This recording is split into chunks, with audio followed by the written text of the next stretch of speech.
Deputy Speaker, and it's a pleasure to follow my honourable friend, the member for Ellesmere Port and Neston.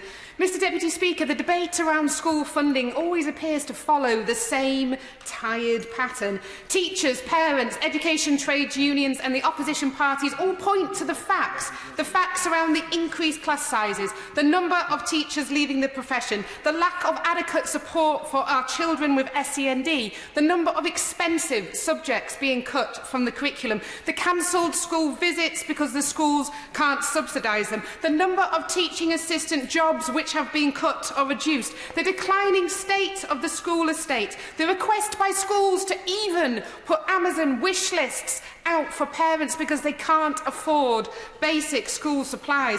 And there are many other concrete examples of the continual underfunding, and the government says we have increased funding for schools. But what they don't say is what they give with one hand, they take with another. They repeat their mantra so frequently, encouraging all those sitting opposite to trot it out at every available opportunity. They are desperate to make us believe that the Emperor really does have new clothes. Well, Mr Deputy Speaker, I'm sorry to say that the front bench are all completely naked.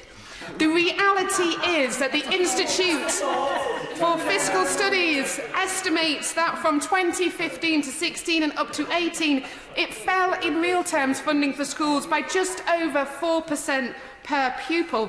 And added to this, there has been the payroll burden of the 0.5% apprentice levy since April 2017, a levy which the schools are telling me they see as an additional tax, a tax which they cannot use to improve the learning or outcomes for the pupils in their class.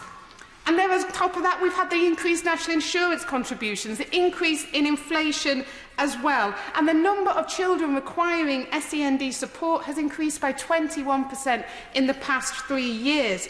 Now, nationally, the NAHT did a survey called Breaking Point, where they found that more than 4/5, 86% of respondents had reduced the number of hours or numbers of teaching assistants to balance their budgets. More than a third of respondents said they had to reduce the number of hours or teaching staff. Now, these figures sometimes lack that human impact, that real story behind these figures. What difference do teaching assistants make?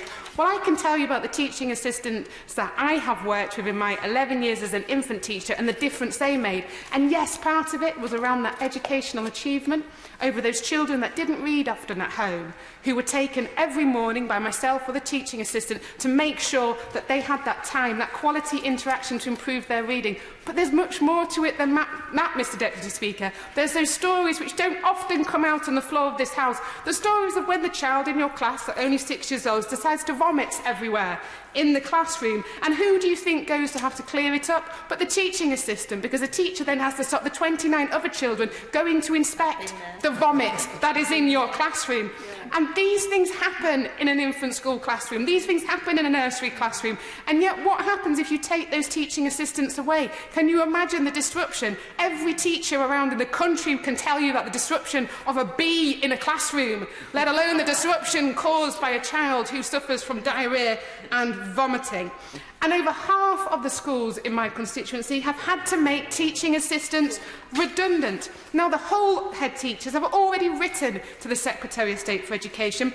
They've asked for £5 million extra in funding to help them support those children most in need. There are currently 526 preschool children in Hull with SEND that are going to be starting school in September, and they need the money for additional support.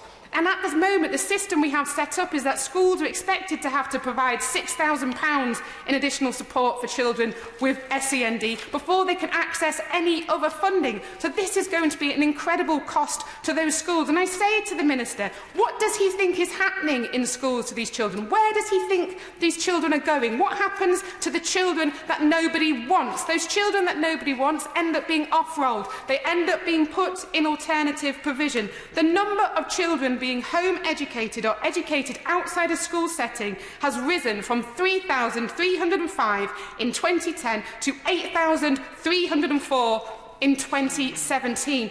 8,304 children who are waiting for adequate education. And there's a huge competition for those specialist places in specialist schools. Now, the forthcoming report from the UCL's Institute for Education has said that the system is now pushing schools and their heads to prioritise, and I quote, the interests of the school over the interests of groups of, usually, more vulnerable children. Some schools were found to be engaged in aggressively marketing campaigns and cream skimming aimed at recruiting particular types of students. That is the true legacy of this government's reforms to education, a legacy that excludes and treats the most vulnerable people in our society in this way.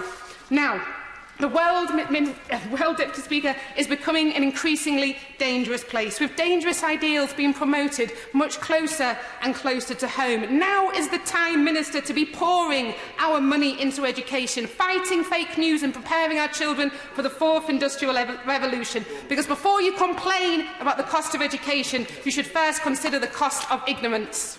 Robert.